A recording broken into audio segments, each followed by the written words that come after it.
CSI saint John's main church నుంచి మాట్లాడతాను.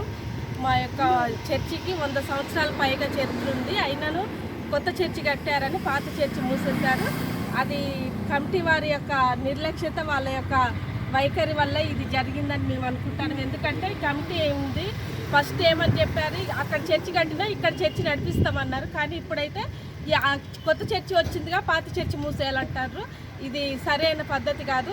మరి ముఖ్యంగా ఇక్కడ మేము కమిటీ వాళ్ళని నమ్మి వాళ్ళకి ఓట్లు వేసి ఇంతకన్నా చేస్తే వాళ్ళు మాకు వెన్నుపోటు పొడిచినట్టే. ఎందుకంటే పెద్ద చర్చి ఎన్నో సంవత్సరాలు ఎంతోమంది మిషనరీస్ ఇక్కడ పరిచర్య చేసి ఇక్కడ ప్రాణాలు పెట్టి ఇది ఫస్ట్ ఇల్లందు స్టార్ట్ అయినప్పుడు కట్టిన చర్చిని ఇప్పుడు మూసేయటం మాకు ఇష్టం లేదు. ఎందుకంటే ఇక్కడ ఆరాధన నడిపియాలి.